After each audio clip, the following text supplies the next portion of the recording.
Very clever. Thanks, Mr. Perrett, and for accepting my interview.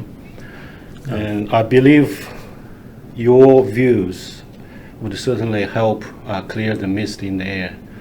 That's why I want to have this interview.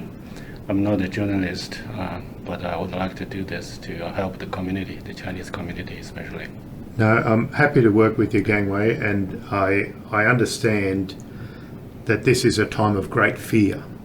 Yeah. And people don't understand all the information, and there are lies, there is false information, misinformation. Exactly. And unfortunately, when there is fear in the land, people try to exploit that fear, and that particularly the racists who live amongst us will try to exploit that fear, sometimes deliberately and sometimes just by chance. So that's why I'm happy to be a part of providing as much information as possible. Yeah. I guess the big background is the pandemic all over the world at the moment, and that's overwhelming. And during this period of time, because of the pandemic, there is friction between China and the Western countries with regard to where it's originated and how to deal with it, etc., and etc. And this increased concerns in Western society about this. And on top of this, I noticed that there are other things actually having increasing effects in the society, such as the Chinese enterprise acquiring assets in Australia, and there's an increased concern about that, and maybe other things. So all of these things add together, it does create some sort of a mood, which is not very healthy, at least to some Chinese community. So my first question, I guess, is I got a list here. What is the current Australia-China relationship? Is it getting tense?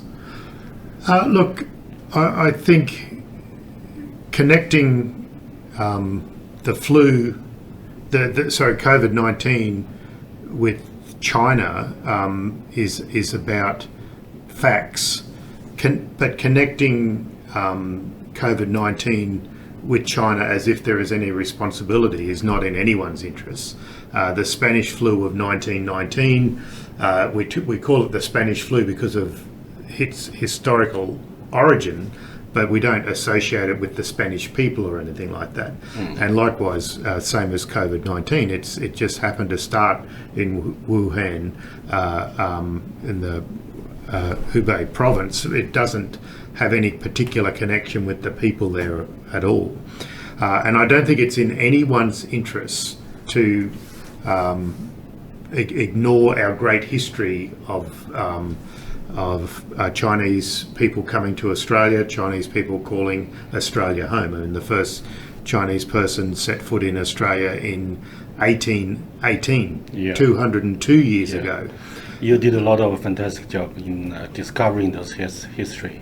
Well, they're a story that that's not always told. Sometimes people like to focus on the sort of the Anglo-Saxon, the white Australian story, but really we need to recognise we've had a strong history with China. Now, modern-day China is obviously our number one trading partner.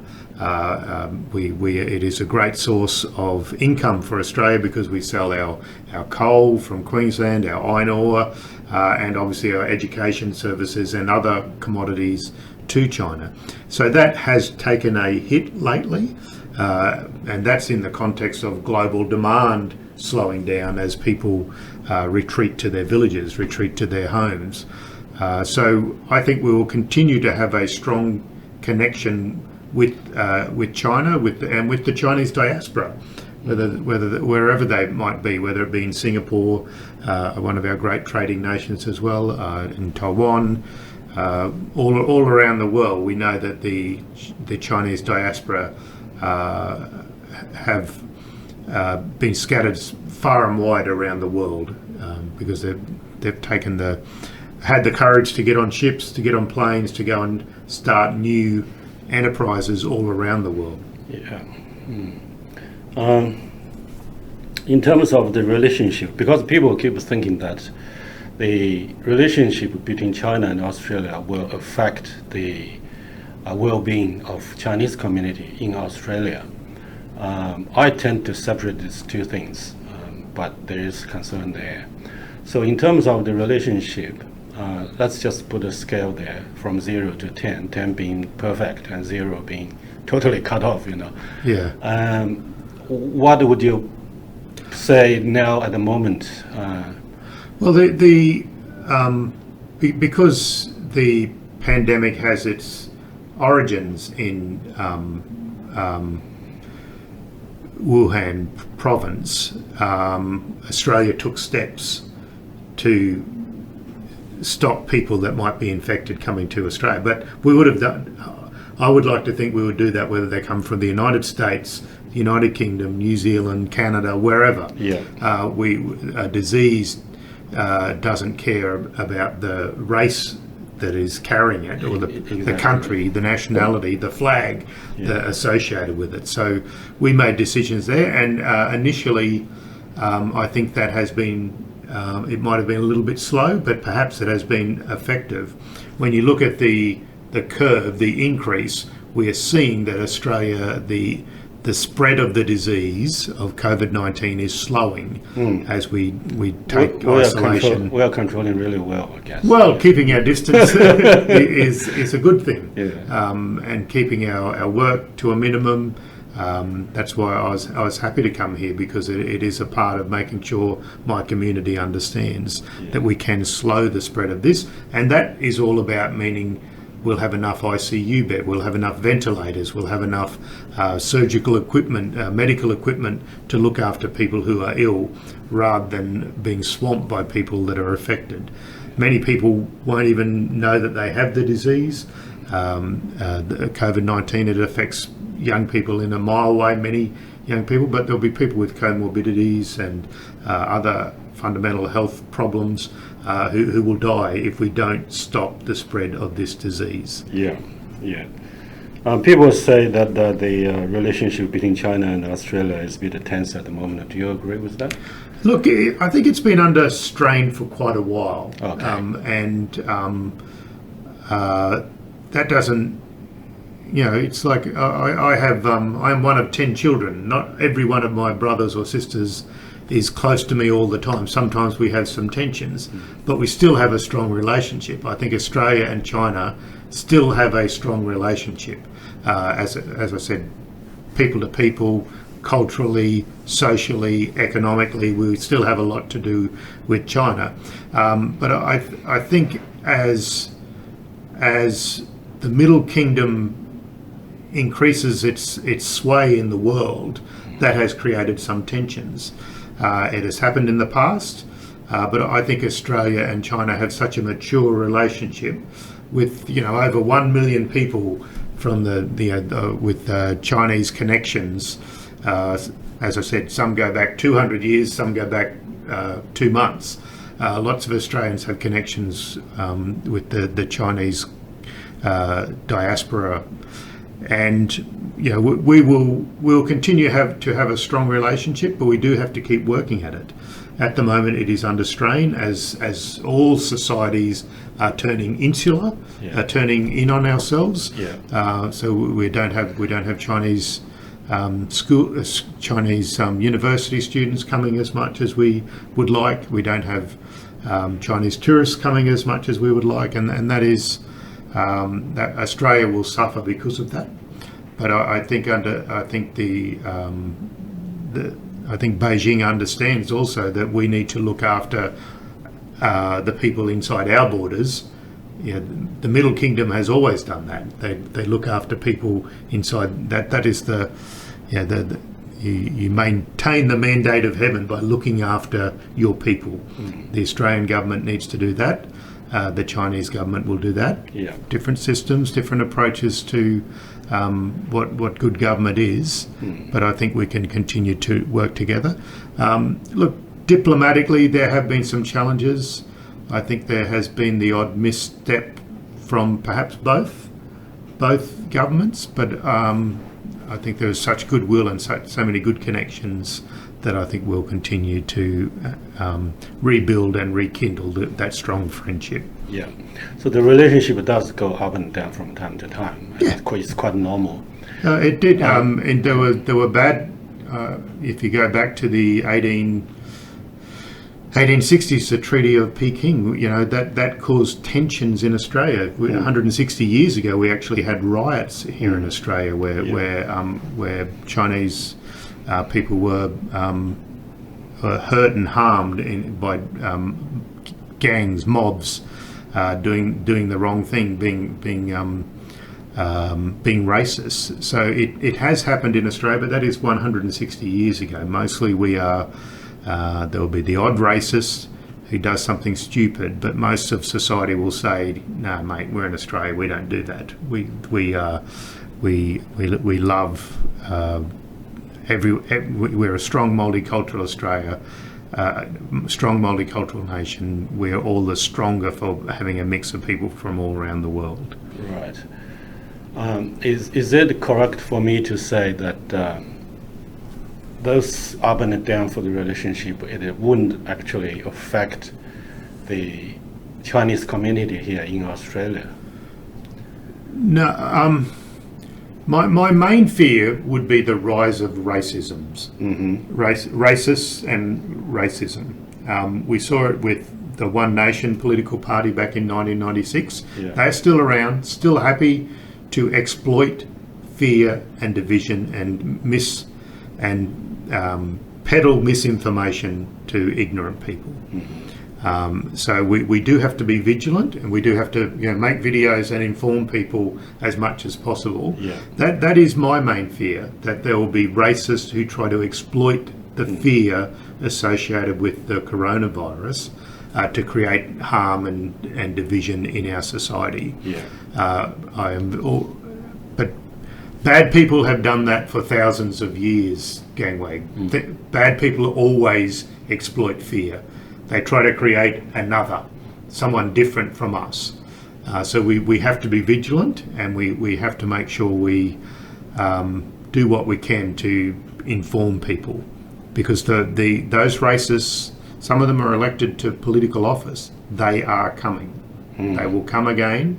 They came in 1996, and they haven't gone away. They're still around, cultivating racism and fear and division. Right. So that's actually my next question. Is it possible for the mainstream society to develop a strong anti-Chinese momentum? When I say mainstream society, that's quite important. It's a different concept. If we have a few racists and the overall community is against them, that's not a big worry. But if this whole society turns into something, and that'd be scary. So I don't feel that way, but there are people feeling that way. Look, it's right to be vigilant. Yeah. I agree with you, Gangwei, that that's not the sort of Australia we know, but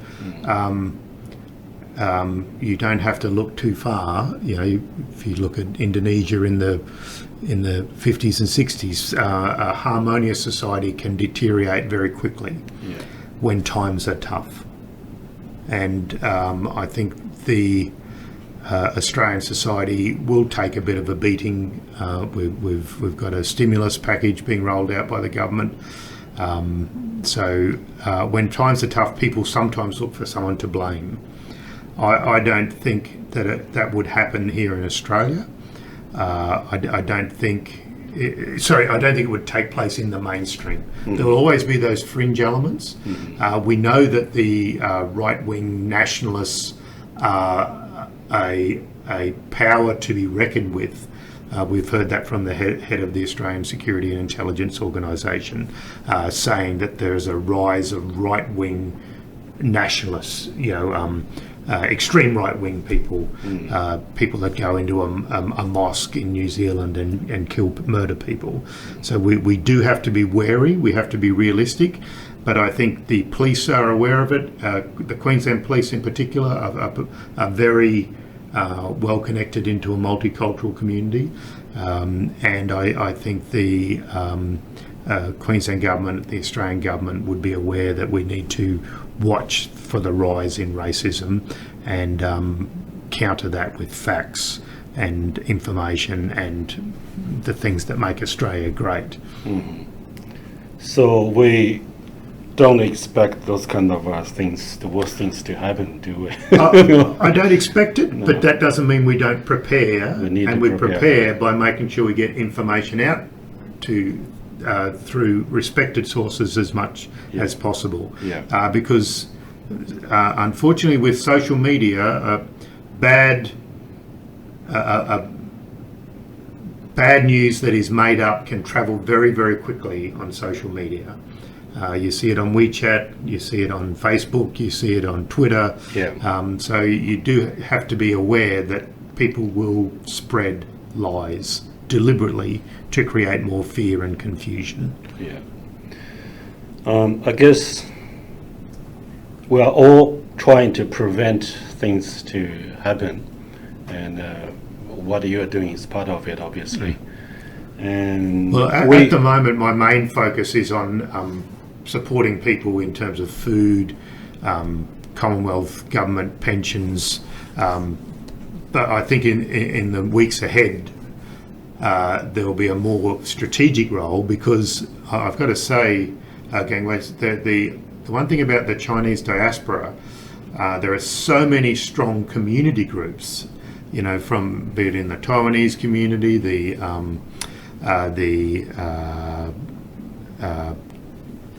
lots of associations. So many associations that do good community work, connecting households to the greater community. Yeah. Now, a lot of them are frozen, are not working. And that has been one of the great strengths of the Chinese diaspora, is their commitment to community work, to their commitment to something bigger than themselves. Yeah. So that will be something I'm very aware as a federal politician to make sure people stay connected and focused on helping their neighbours, you know, whatever their neighbour is, especially with those community group activities a little bit frozen at the moment. Yeah. I guess my focus today is still on those concerns from the Chinese community. If anything happened, we have to face the reality. What would be the worst situation? Look, as I said, it's 160 years since the town of modern-day Yang saw a riot where people were targeting the Chinese community. I can't see that happening at all. Our police, the Queensland Police Service, the Australian Federal Police, are very aware, attuned. They look at social media, they investigate some of these crazy right-wing nationalist groups. So I'm sure that our governments and our police services will make sure that they do the right thing in preventing anything getting out of hand. And that means stomping on racism when we see it. If we see some racist graffiti, we need to report it to the local government, report it to the state government, report it to the authorities, so that we can stomp on racism when we see it, and maybe deprive them of oxygen if they're spreading lies and fake news. Good, thanks for that.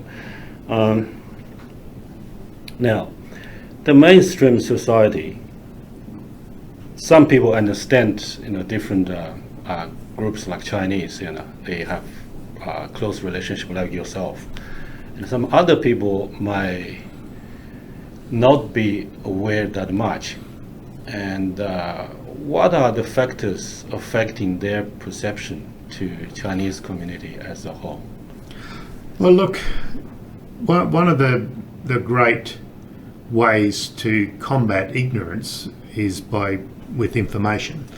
And one of the great ways people used to interact with the Chinese community, well, here in Sunnybank is a great example. People came here to shop, to eat, to go to the movies, all of those things, and that demystifies so much.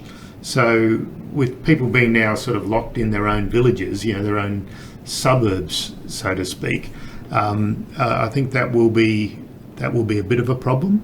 I think and that perhaps highlights the fact that we don't have enough Chinese faces on Australian television and on our movie screens, and we don't have enough Chinese faces in our parliaments.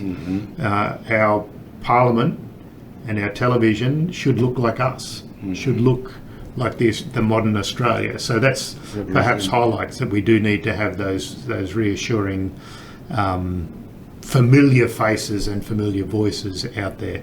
It reminds me that we do need to make sure that there are more people from the Chinese diaspora involved in politics. I'd always encourage people to join the Labor Party, of course, but I'm a bit biased. Right. Okay, it's interesting to hear things, from your perspective. Yeah. I nearly ran out of my question. The last one is, what would you say to the Chinese community, especially those who may not fully understand Australia? Your advice, etc. What we can do to improve the situation and to make people understood. Yeah, I think first off, find reliable sources of information, and I think you are a part of that. So people need to, because you can easily find misinformation. I know on WeChat it takes off, online it takes off very, very quickly, people giving misinformation. I see it on my Facebook. I have questions from my own family. So find reliable sources of information, be it friends or family or neighbours, and obviously the ABC mainstream media should present information that is able to be trusted, believed. And the other thing is try to help your neighbours. That's what makes a good community, helping your neighbours where possible. Yeah. I know that's hard because we're constricted, but if we look after our neighbours, whatever our neighbour, wherever they come from, if we look after our street and the like, I think that will make for a stronger Australia.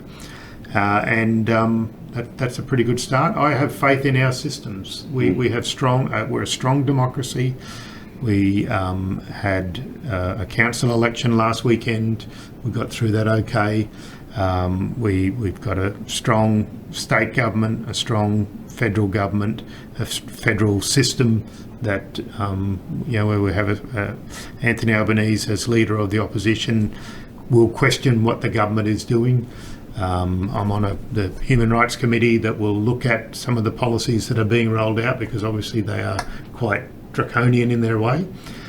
So we need to hold governments to account, question what they're doing, and good governments should not assume that they have every answer. Sometimes they need to get different points of view. I look forward to working with the Chinese community for many months ahead. As we come through this difficult time of COVID-19, I'm sure ask you to stay well. Remember, wash your hands, stay inside, and we'll get through this. I know that we can, and we'll be all the stronger for it. Thank you. Shishi. That's good. Just before we finish, I have another question. Yesterday, a lady asked me, if Australia turns against the Chinese, where should I move? Taiwan or Singapore, because I don't want to go back to mainland of China. And that's the exact question I got. And what would you say to people like this? Obviously, the answer to that question is there's nowhere else to go to, because this is Australia. Yeah. You are Australian. Even if whatever your connection to the Middle Kingdom, however long it is, this is where we make our home. This is where we belong, and we need to make sure that we have an Australia where there will never be such a thing happening for the Chinese community, and that's my commitment to all of Australians, is to make this a safe place for all of us, a good place for all of us. This is where we belong, and we don't run from things here. We know that we've had a racist past. If you talk to any First Nations people, they'll tell you that. but we can still make it a stronger, better, fairer country by working on what we have here. Don't run, work harder. That's my answer to that lady. Good. I said nearly the similar thing, but not exact the word. But fear will scare people. Yeah. And some people like to exploit fear. Yeah. The reason I have this urge to do this is because I feel the tense atmosphere around and passing around, which is not healthy. And as people are out of work, people are worried about food, they're worried about their business, they're worried about their investments. So of course they sometimes act irrationally. So yeah. All right. Thank you very much, Mr. Perrett. Right. Thank you. Thanks, Kengway. Is anyone can help us to take your photo? No, it's only me here today. I only have yourself here. Do a selfie. Yeah, just do a. You do it there. Like that. How's that? How's that?